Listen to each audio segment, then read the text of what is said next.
Salut à tous, alors c'est Frédéric Delavie. Alors ce soir, je voulais faire une petite vidéo pour proposer des lois et des réformes qui pourraient sortir notre pays de la merde. Parce que le problème, c'est qu'on voit que nos politiques ne font que parler, c'est un affrontement verbal, c'est à celui qui se ferait réélire, mais on voit qu'ils ne se battent pas et qu'ils ne travaillent pas pour les intérêts du peuple français, mais uniquement pour les intérêts de firmes qui vont les faire, de groupes ou de puissances qui vont les faire élire, car ces puissances détiennent les médias. Donc en général, nos politiques n'en ont que faire, sauf quelques exceptions, n'en ont que faire de la France et du peuple de France, et seuls leur importe le pouvoir, le prendre et en jouir. Donc on prend le pouvoir pour en jouir, et non pour pouvoir faire le bien et essayer de faire un monde meilleur. Donc là, comme je dis tout le temps, on prend le pouvoir pour pouvoir se vider les couilles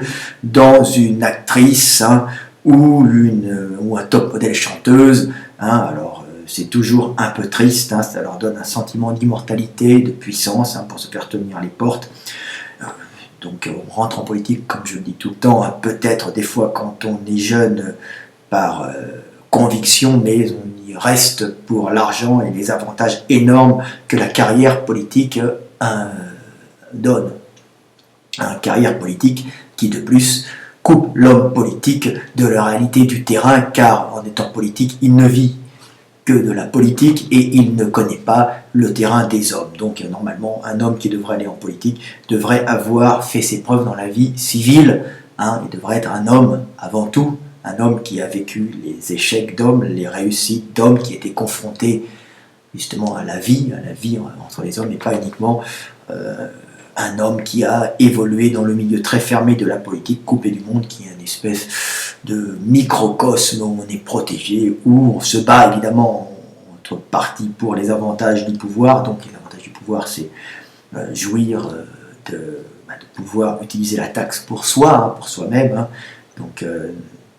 Donc il faudrait éviter d'avoir des gens qui font carrière de politique déjà, et plutôt élire des gens qui ont fait leurs preuves dans la vie civile. Donc je vais parler un peu des lois, parce que je vois que tous les partis, même la dissidence, souvent dénoncent, ils ont parfaitement raison de dénoncer un système qui s'effondre, un système bancal, un système obsolète, mais apporte-t-il réellement des réponses, apporte-t-il réellement des solutions aux problèmes actuels? Alors, je pense que les solutions, alors il y a un gros problème mondial, il y a une espèce de globalisation, de libération, de libération des marchés, des frontières, on peut passer les frontières comme on veut, il y a une espèce de libre concurrence, entre guillemets, parce que ce n'est pas vrai, mais on voit bien que c'est la global planète maintenant, et moi je vais essayer de vous parler des lois très simples qui pourraient sauver notre pays. Évidemment, si un homme politique se met à vouloir passer ces lois, notre pays va se retrouver en pleine santé avec des gens plus heureux, mais évidemment le politique qui acceptera de passer ces lois, de les faire passer, de les faire voter par le peuple, parce qu'il doit se faire élire par le peuple, il ne doit pas prendre le pouvoir, on doit lui donner, et il doit se faire élire. Ce politique risque évidemment de se faire exécuter, de mourir. Mais un politique qui a eu une vie d'homme avant bien remplie est un politique normalement quelqu'un qui accepte de faire le sacrifice de sa vie pour la communauté, et pas de prendre le pouvoir, comme je dis, pour en jouir, ce qui est blasphématoire. Donc, je vais parler un peu de ces petites lois très simples, après cette brève introduction. Donc déjà, nous voyons en France qu'il y a un énorme problème, et je ne cesse de le répéter dans mes vidéos. Ce problème, c'est le problème de l'accès à la propriété. Si nous regardons bien, et moi qui voyage en toute l'Europe, et qui vis en partie en Hongrie, donc je suis en Europe de l'Est, pas loin de la frontière roumaine, et à Budapest aussi, je vis en partie en Allemagne, car ma famille est en partie allemande, ma descendance du moins, donc je connais un peu, donc je suis en plus français, je suis attaché ici en France, car je continue à des fois collaborer, à voir des gens avec qui je travaille ici. Donc je connais un peu le problème et je peux voir les différences qu'il y a entre tous ces pays. De plus, je fréquente, grâce à la France, de nombreuses communautés qui me racontent un peu ce qui se passe, hein. Donc les Grecs qui me racontent ce qui se passe en Grèce, les Maghrébins qui me racontent ce qui se passe au Maghreb, plus Facebook et Internet qui permet quand même des communications et d'avoir de l'information qui remonte, qui descend et qui remonte, donc d'avoir une très bonne information, hein, par l'intermédiaire des réseaux sociaux et du net. Donc voilà. Donc première loi, il faudrait une loi qui permette aux gens d'accéder à la propriété. Donc on voit que les Français sont spoliés, hein, spoliés de leurs terres, hein, l'accès à la propriété devient quasiment impossible, hein, et c'est ça qui tue les gens, car les salaires sont très corrects en France quand on les regarde bien, mais quand on a enlevé le loyer ou le crédit, on voit qu'il ne reste plus grand-chose pour vivre et qu'on a tout simplement des esclaves parce que la plupart des gens n'ont pas accès à la propriété, ils empruntent sur 25-30 ans où ils payent un loyer important à leur logeur, hein, ce qui les oblige à travailler dans une région, à ne pas la quitter et à obéir à un petit chef, hein, ou un petit chef d'entreprise qui lui-même est pris à la gorge par des taxes, par des charges sociales qui le massacrent, qui font que ce petit directeur de PME se comporte en petit tyran, parce que l'État est aussi un tyran avec lui, hein, pour faire vivre cette horde de fonctionnaires le plus souvent inutile, hein, comme disait l'autre, hein, il faut dégraisser le mammouth, mais c'est pas que l'éducation nationale, le mammouth, c'est tout le gouvernement et c'est tous les ministères avec des hordes d'inutiles. Alors, c'est pas en bas qui sont inutiles, c'est surtout en haut, et ils nous coûtent très cher, je vais y revenir. Donc, qu'est-ce qu'il faudrait faire?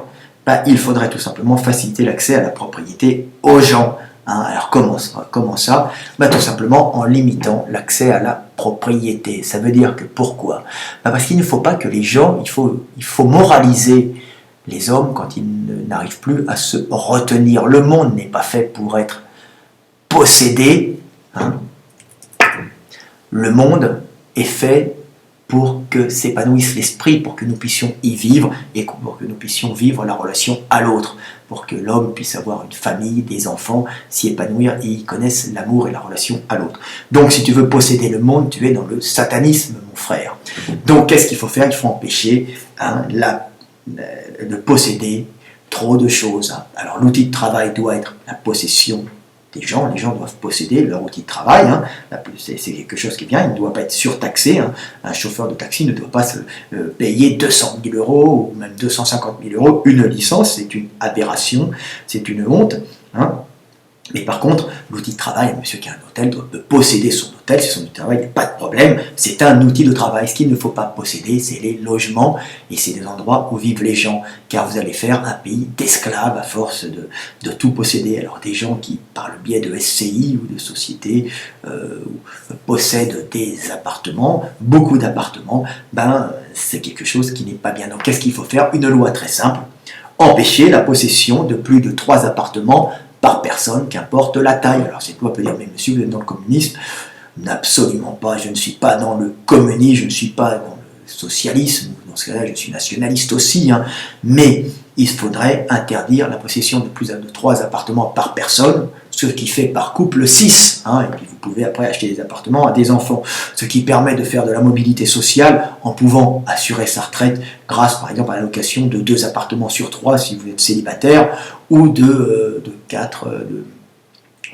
5 sur 6 si vous êtes en couple, hein. Et en plus vous pouvez céder vos appartements. Donc il faut interdire la possession de plus de 3 appartements par personne, qu'importe la taille, on s'en fout, ce qui redonnera de la mobilité sociale. Chose aussi absolument importante, pour que cette loi soit juste, il faut aussi que l'État ne se gaffe pas en frais de succession et que les gens puissent céder leurs appartements à leurs enfants, à leurs descendants ou à qui bon leur semble, sans frais de succession. Alors c'est pour ça que Berlusconi avait été élu plusieurs fois. C'est pas parce qu'il était avec son brushing, hein, et avec sa couleur, hein, qui lui faisait paraître plus jeune, hein. C'est pas du tout pour ça, c'était un showman, mais il avait passé cette loi en Italie qui l'avait rendu très populaire, hein. Les Italiens sont aussi pragmatiques, hein.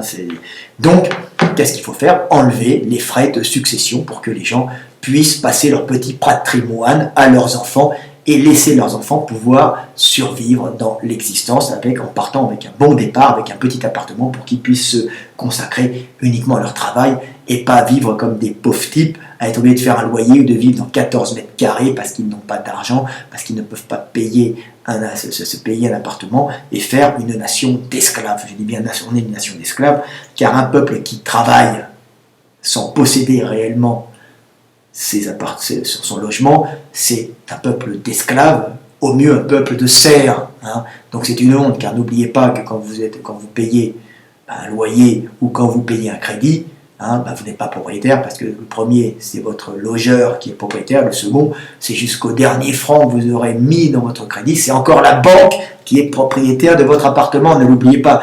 Nous sommes une nation d'esclaves, et ce que je dis, c'est Français, réveillez-vous, vous ne pouvez plus rester comme ça.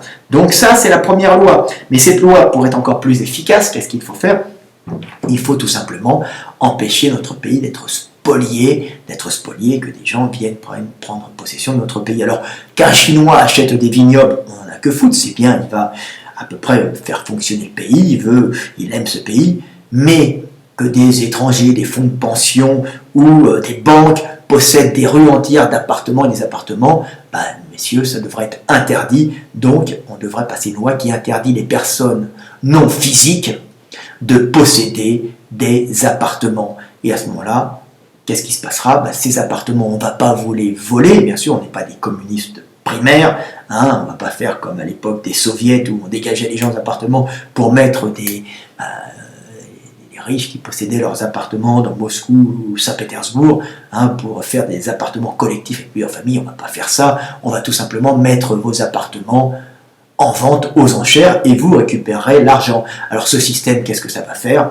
Ça va faire que la bulle spéculative de l'immobilier va s'effondrer parce que tous ces appartements vont être mis sur le marché et il va y avoir un accès à la propriété. Les gens pourront prendre un crédit, car le crédit n'est pas mauvais non plus, mais il ne faut pas un crédit qui vous enchaîne sur 30 ans, il vous faut un crédit que vous allez payer en 10-15 ans. Donc en faisant ce système, les banques, les fonds de pension, les grosses sociétés possédant plein d'appartements, les SCI, vont être obligés de tout remettre en vente et seule la possession personnelle d'appartements pourra être autorisée et limitée à plus de 3 par personne. Ce qui fait qu'on aura un peuple d'hommes libres possédant sa terre et en plus la bulle spéculative, la bulle immobilière va exploser, mettant plein d'appartements sur le marché. Et qu'est-ce qui va se passer? Les gens vont acheter. Alors évidemment, il n'y aura pas de frais de frais de succession, il n'y aura pas de taxes sur les frais de succession, on enlèvera tout ça, on gardera des frais de notaire pour les transactions, ce qui fait que les appartements, les milliers d'appartements qui vont se vendre quand nous serons au pouvoir, par exemple, qui sait, je serai peut-être un jour au pouvoir ou le parti qui prendra mes idées, car ce qui est important, c'est pas moi, Frédéric Delavier, ce qui est important, c'est les idées que je véhicule, bien sûr, l'homme est mortel, mais les idées perdurent. Donc, ce qui est important, c'est que ces idées perdurent, évidemment, avec cette histoire d'appartements qui seront vendus avec les frais de succession, avec les frais de notaire lors des transactions immobilières de ces milliers de personnes, de ces dizaines de milliers de personnes, de centaines de milliers de personnes qui pourront de nouveau avoir accès à la propriété au lieu d'être des esclaves, travaillant sans être propriétaires de leur logement.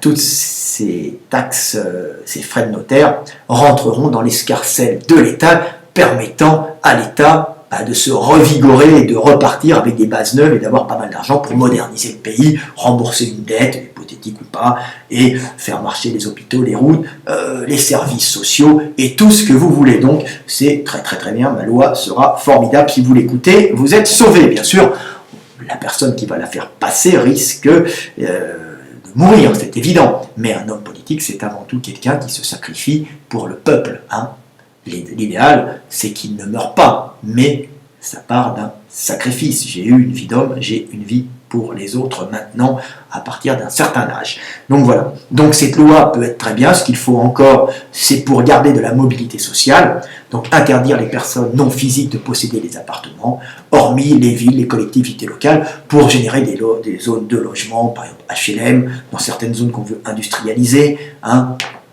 ou alors donc on garde des HLM, on garde des logements sociaux, on aura de moins en moins besoin bien sûr, mais ça permettra justement, l'État pourra, lui, générer des zones, des pôles de développement économique là où il voit qu'il y a des problèmes, en incitant des entreprises à venir et en créant des logements sociaux. Donc, interdiction à toute personne non physique de posséder des appartements, hormis les collectivités locales, l'État, les régions et tout le tralala.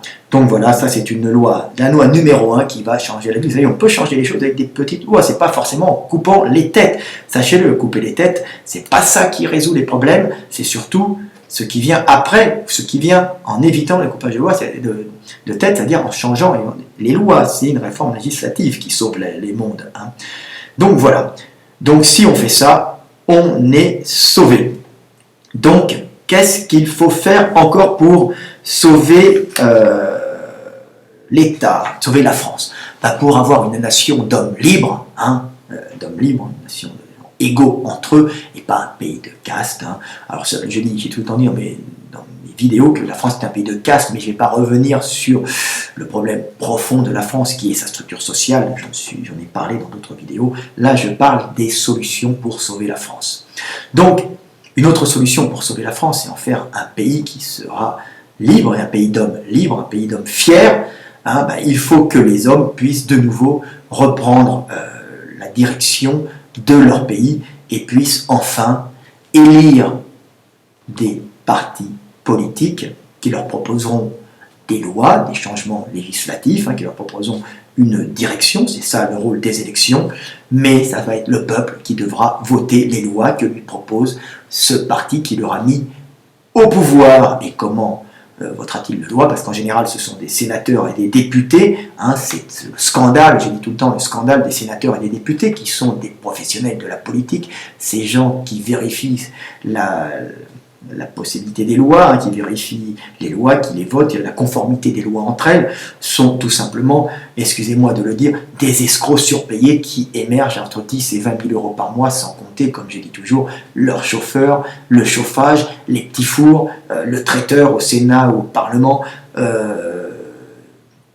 sans compter les logements de fonction qu'ils ont pour venir faire la farandole à Paris, voir leurs copains dans des appartements, dans des hôtels particuliers où on les loge grassement. Donc c'est une honte, c'est un scandale, on est à la cour du roi Louis XIV. Donc qu'est-ce qu'on va faire? Les lois, nous voterons pour des partis politiques, les partis doivent rester en place, mais ils ne doivent pas avoir ce pouvoir qu'ils ont actuellement. Donc qu'est-ce qu'il faut faire? Donc les partis politiques proposent les lois, c'est normal, mais c'est le peuple qui devra voter les lois grâce à une votation populaire, grâce à un petit boîtier de la taille de ma souris, dans laquelle on pourra intégrer une espèce de carte bleue avec un code. Il faudra faire quelque chose de très difficile à trafiquer, avec des gens qui vont contrôler ça, alors des gens élus par tous les partis, donc il faudra payer des contrôleurs assermentés, on s'en fout que assermentés, mais contrôlés par les partis qui viendront contrôler la machine législative. Mais tous les gens de chez eux voteront les lois proposées par le gouvernement. Donc quand une loi passera, vous prendrez le texte de loi à la mairie ou on vous l'enverra par la poste, ce qui fera marcher la presse, c'est bien, ce qui fera marcher la poste. Et à chaque fois que vous voulez la loi, vous voulez la passer, vous appuyerez oui ou non en rentrant votre votre code personnel infalsifiable. Et là-dessus, il faudra bien sûr des gens pour vérifier tout ça, et des gens nommés par les partis politiques, par tous les partis politiques. Donc voilà. Donc, ça peut être vous qui voterez les lois, et pas ces bandes de parasites, de sénateurs et de députés. Pardon, je peux me faire attaquer en disant ça, mais pour moi, des gens qui émergent à 10 000 euros par mois, 20 000 euros par mois, c'est une honte en période de crise. C'est quelque chose qui est blasphématoire quand on voit qu'on ferme des services hospitaliers et que des gens meurent parce qu'ils n'ont plus de soins locaux d'urgence. J'en connais qui sont morts comme ça. Donc si vous voulez, l'argent que vous prenez en tant que sénateur et député, c'est quelque chose de criminel, vous ne le savez pas ou vous ne voulez pas le voir. Donc qu'est-ce qu'il faut faire? Les lois seront votées ou dévotées par le peuple. Donc avec votre petit boîtier, nous ferons un appel de marché pour que des sociétés puissent créer ce boîtier avec les meilleurs ingénieurs. On essaiera de trouver le système le moins corruptible, le moins falsifiable. Et donc avec ce petit boîtier, vous pourrez dire oui ou non. Mieux encore, quand la loi vous paraîtra pas bonne et que vous en aurez marre, vous pourrez taper non sur la loi. Et quand, à ce moment-là, le nombre de votants atteindra 50% ou plus de 50%, la loi sera annulée et revotée. Voyez-vous, un peuple libre de choisir son avenir, un peuple libre de dégager les lois qu'il trouve mauvaises. Alors on dit oui, mais ils n'ont pas la conscience civique, ils n'ont pas l'éducation pour. Eh bien si le peuple va le prendre, l'éducation, et s'il est con, il a voté une loi de con, ben après il votera contre sa loi parce qu'elle trouvera qu'elle lui fait du mal. Il faut responsabiliser les gens et pas en faire des moutons dociles, car le mouton, un jour ou l'autre, se fait tendre et finit en côtelette dans l'assiette. Hein? Donc soyez des hommes libres, vivez en homme libre et mourrez en homme libre.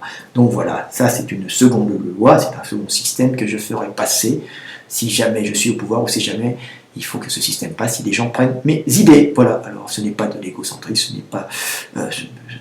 je le vaux bien, si vous voulez, ma parole en vaut bien plus que celle de la plupart de nos politiques, hein, de tout parti confondu. Donc, une autre chose, les lois, au lieu de remplacer ces sénateurs et ces députés qui nous coûtent trop cher, qui sont des parasites sociaux, ben nous allons prendre des juristes nommés par les partis. Nous aurons une cinquantaine de juristes, peut-être plus, une centaine de juristes qui vérifieront la conformité des lois et qui seront nommés au prorata des partis et qui vérifieront ces lois pour voir leur conformité. Parce que c'est assez difficile aussi de voir la conformité des lois entre elles. C'est un système difficile. Mais ça permet de rendre le peuple responsable de son avenir. Nous sommes responsables de notre avenir, de notre vie, de notre bonheur, de notre malheur et de notre mort aussi. Donc nous sommes responsables de notre vie. Nous, humains, nous avons le libre arbitre, Dieu nous l'a donné, reprenons-le et ne le laissons pas aux autres. Et ne le laissons pas à une oligarchie qui ne pense qu'à nous tondre et à nous traire. Voilà. Alors, qu'est-ce qu'il faut faire encore? Alors, je parle de quelques petites lois qui pourraient sauver le monde.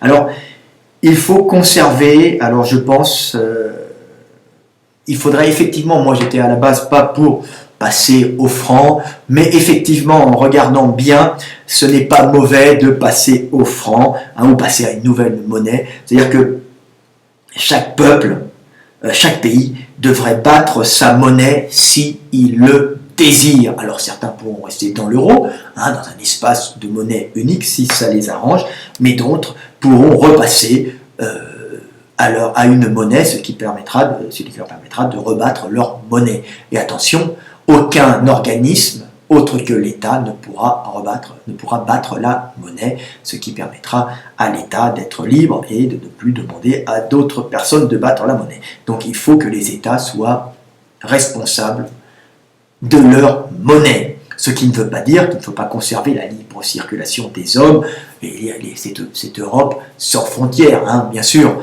Ça permet, il faut qu'il y ait des lois en Europe, des lois générales de l'Europe, mais qu'il y ait des normes européennes qui permettent d'avoir, quand on fait un produit en Europe, elle doit correspondre aux normes européennes. Chaque pays peut avoir ses lois du travail, mais toute personne pourrait, normalement, il devrait y avoir une libre circulation en Europe des hommes et des marchandises, sans taxe entre les pays. Ça, c'est très bien. Par contre, l'État peut battre monnaie pour plus ou moins, pour rendre la monnaie plus, pour après réévaluer sa monnaie. Alors moi, je ne suis pas un grand fiscaliste ou un grand spécialiste de la monnaie, mais je pense que c'est la chose la plus simple à faire, tout en conservant une grande Europe avec une circulation des hommes et une circulation des marchandises sans taxe et sans douane.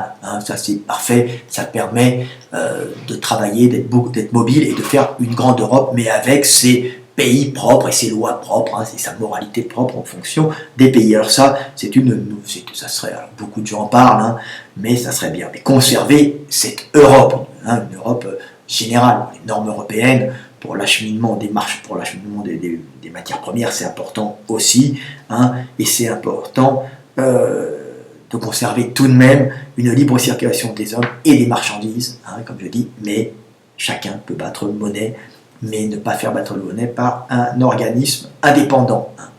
Nous devons redevenir propriétaires de notre monnaie, la monnaie représentant bien sûr le travail des hommes, et nous ne pouvons pas être créé à partir de rien.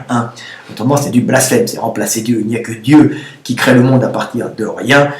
créer le monde, créer de l'énergie, hein, la banque qui crée de la monnaie comme ça, c'est blasphématoire car la monnaie doit représenter uniquement le travail des hommes, c'est de l'énergie, et seul Dieu a la possibilité, hein, de créer de l'énergie à partir de rien, c'est-à-dire il se génère lui-même. Donc c'est un peu de théologie, mais c'est profond, vous verrez, approfondissez, vous comprendrez ce que je veux dire. Je ferai d'autres vidéos là-dessus. Donc voilà. Alors, qu'est-ce qu'il faut faire aussi pour, par exemple, la TVA? Alors TVA, c'est une taxe qui est un peu chère, la TVA peut être calculée selon les pays, il n'y a pas de problème, mais pour éviter de spolier par exemple, les producteurs, il devrait y avoir une taxe qui devrait être proportionnelle à l'éloignement du lieu de production et du lieu de vente, ce qui permettrait par exemple dans un département, hein, c'est-à-dire que dans un département, tout producteur, tout acheteur qui vendrait ce qu'il a acheté à un producteur aurait une TVA très faible, et plus l'objet vient de loin, plus la TVA augmente. Ça serait une espèce de taxe bio en quelque sorte pour éviter le transport et pour favoriser la production et la revente locale, éviter les dépenses d'énergie en transport qui ne servent à rien. Donc il faudrait un système informatique qui gère tout ça, évidemment éviter les fraudes avec des mecs qui feraient venir des trucs d'à côté, hein, et qui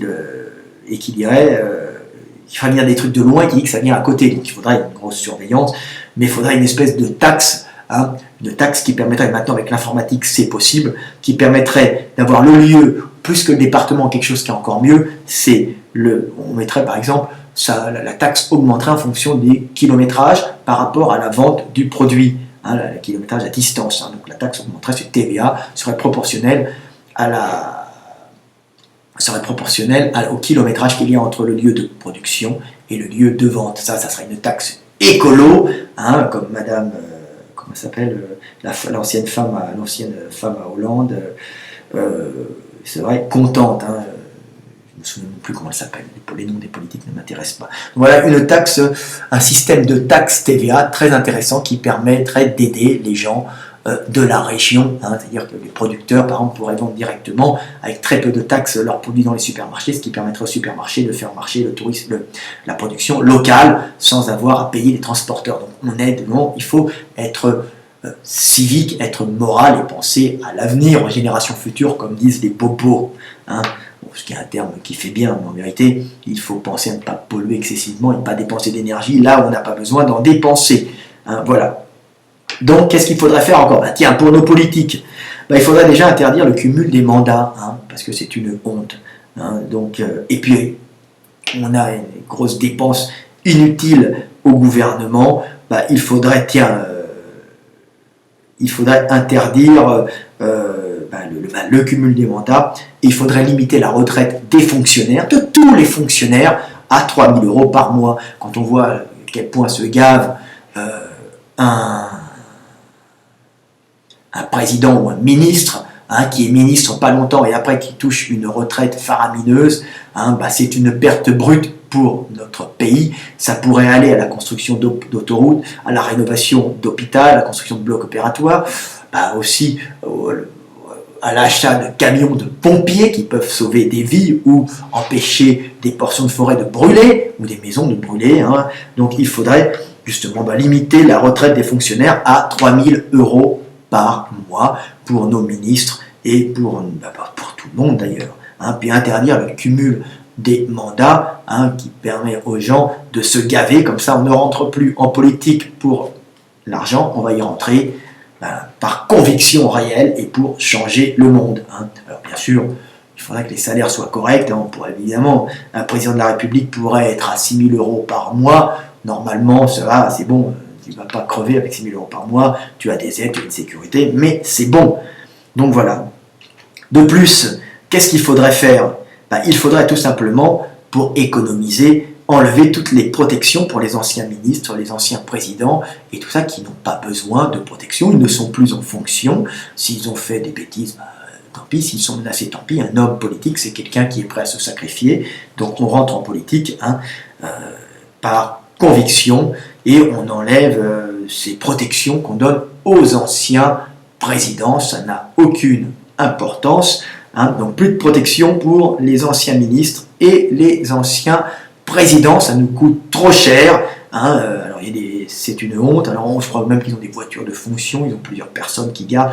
C'est des dépenses faramineuses. Donc on dégage tout ça et on aura des gens civiques, des gens bien, des hommes vrais qui seront nommés au pouvoir, hein, et qui n'iront pas au pouvoir pour les avantages du pouvoir, mais pour le plaisir et la joie de réformer un monde et d'avoir un avenir meilleur pour l'humanité, déjà pour le pays. Voilà. Alors, est-ce qu'il y a d'autres petits trucs à faire?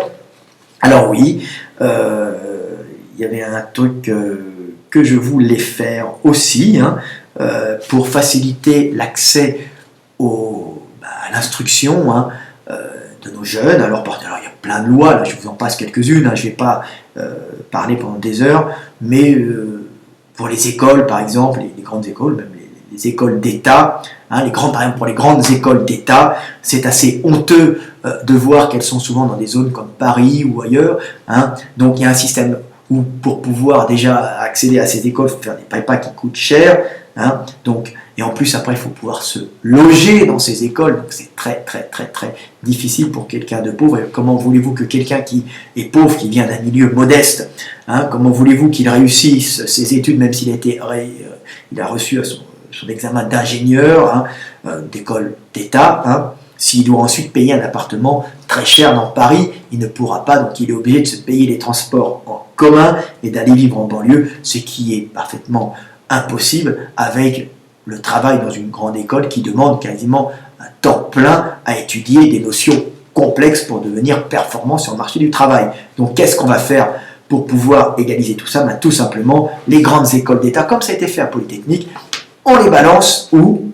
On va les balancer en province, dans des zones peu peuplées. On mettra un gros bloc, hein, style communiste, tout ça, avec des logements pour les élèves, et pendant le temps que durent les études, les élèves passeront leur diplôme de ces grandes écoles d'ingénieurs, hein, de style Polytechnique, école des mines, je sais pas moi, qu'est-ce qu'il y a encore, toutes ces grandes écoles, Canipocan, je ne suis pas un spécialiste de ces grandes écoles, je ne les ai pas faites. Ce que je vois, c'est que des gens ne peuvent pas se loger, des pauvres, des milieux modestes, en chient un maximum pour pouvoir réussir. Donc on met les grandes écoles d'État en province, et on fournit aussi le logement aux étudiants dans des baraquements sympathiques. Et maintenant, ils ne seront pas coupés du monde car ils ont tous Internet, ils ont tous leur petit portable avec eux. Hein, donc il n'y aura aucun problème. Simplement, si on les met dans les grandes villes, ça sera pour faciliter les fils d'eux qui, eux, auront accès à des logements alors que le pauvre ne pourra pas réussir ses études car il sera obligé de faire des kilomètres, hein, pour pouvoir étudier correctement avec les meilleurs profs. Donc les bonnes écoles, les grandes écoles d'État en province, et on fournit le logement à tout le monde. Voilà, puis avec des petits uniformes pour montrer qu'on appartient à un même groupe, hein, et qu'on est unis, et on n'a pas besoin de se montrer son union. Donc on rentre en uniforme et on est logé, nourri, hein, on est à temps plein dans l'école, on n'est pas logé en dehors. Hein, quand on rentre dans une grande école d'État, on accepte de bosser pendant quelques années dans cette grande école d'État. Hein. Voilà, donc c'est tout simple et ça permettra l'égalité, que les meilleurs gagnent, c'est-à-dire les meilleurs prendront les postes ensuite et les meilleurs réussiront leurs examens, et cela en se jouant des castes et en se jouant de la naissance. Hein. Donc il est mieux pour un pays d'avoir les éléments dynamiques, d'où qu'ils viennent, de chez les riches ou de chez les pauvres, qui réussissent leurs études et prennent les postes ensuite. Donc voilà un système. Alors ça a déjà été fait pour les arts et métiers, hein, parce que j'ai discuté avec l'acheteur de ma maison, là, qui avait fait les arts et métiers. Il me dit, mais non, des études ne lui avaient pas coûté, parce que les ingénieurs des arts et métiers, car quelque chose qui était bien, c'est que l'école fournit le logement aux étudiants à la cité universitaire à Paris, entre le 13 et le 14, je crois, 14e arrondissement, ce qui est formidable comme méthode. Donc toutes les grosses les écoles d'ingénieurs, les grosses facultés d'État, pas les facultés, les grosses écoles d'État, grandes écoles d'État devraient fournir le logement à leurs élèves. Voilà. Alors c'est des gros travaux, c'est des grosses structures, mais c'est comme ça que ça peut fonctionner. Hein, voilà. Donc voilà pour enlever cet accès à l'instruction qui est réservée aux fils d'eux. Hein. Il faut que ça redevienne plus démocratique, que ça redevienne que l'instruction devienne vraiment une instruction pour le peuple et pas uniquement pour une caste de favorisés, hein, favorisés de père en fils. Donc voilà un système, mais ce qui permettrait aussi aux fils de riches, bon, parce qu'il ne faut pas jeter la pierre aux fils de riches, hein, et le fils de pauvre n'est pas forcément brillant non plus intellectuellement, hein, donc il faudrait surtout que les gens brillants, d'où qu'ils viennent, puissent réussir leurs études tout simplement pour que ça soit les meilleurs éléments qui montent, hein, et qu'on devienne performant par rapport au reste du monde. Et ensuite, quand les meilleurs prennent les postes, hein, ils peuvent tirer le peuple et le pays vers le haut, bien sûr. Quand c'est des fils de sans énergie et dégénérés par des années de consanguinité à force de se reproduire dans leur caste, et que ce soit les fils d'eux qui prennent des postes, on finit avec des hommes sans énergie. Alors, hein, il faut, quand il y a quelqu'un, si vous restez à votre place, il n'y a plus d'énergie. Donc il faut que quand quelqu'un est mauvais, il descende, et quand quelqu'un est bon, il monte. Évidemment, si quelqu'un bon monte, quelqu'un de mauvais descendra, ou de moins bon. C'est logique, mais c'est le prix à payer pour que tout le pays soit compétitif. Voilà, et qu'actuellement on n'est pas compétitif et que notre système est en train de s'effondrer. On a encore de bonnes écoles d'ingénieurs. Malheureusement, nos ingénieurs, qui ne sont pas forcément issus de milieux riches, quand ils réussissent leurs études, quand ce n'est pas des fils d'eux, ils se cassent à l'étranger. C'est comme ça qu'on voit, par exemple, en Amérique, hein, on voit des mecs qui arrivent, qui se retrouvent dans la Silicon Valley avec des postes. On fait un pont d'or pour venir, hein, parce qu'on aime encore les ingénieurs français, mais la France n'aime pas ces ingénieurs qui ne sont pas issus forcément de milieux riches. Voilà. En plus, on ne réussit pas au sein de société. Donc voilà, c'est à peu près tout, 36 minutes. Est-ce que j'ai d'autres trucs à dire? C'est déjà pas mal. Hein, il y a sûrement d'autres lois à passer qui sont très très bonnes. On en trouvera d'autres, vous en trouverez d'autres. Hein, les idées sont dans l'air. Et c'est à nous de les attraper et d'en parler. Parce que si vous avez une bonne idée et que vous n'en parlez pas, elle finira avec vous au tombeau. Donc dès que vous avez des bonnes idées, ne les faites pas partir, hein, diffusez-les, car c'est la meilleure façon de faire avancer le monde. Soyez courageux, soyez combatifs, prenez vos couilles à pleine main et devenez des hommes libres. Redevenez des Français libres et courageux. Hein. Voilà. C'est tout. J'en ai sûrement d'autres, même j'en ai pas mal d'autres, mais j'en parlerai plus tard. Allez, à bientôt. C'était Fred Delavier, un petit biceps, pour montrer qu'on peut être un corps et un esprit en même temps, hein, et qu'on n'est pas uniquement un gestionnaire fils de grand fin fluet, ou un producteur aux mains calleuses et à la cervelle vide. Salut, c'était Fred Delavier, qui fait briller la culture française dans le monde entier.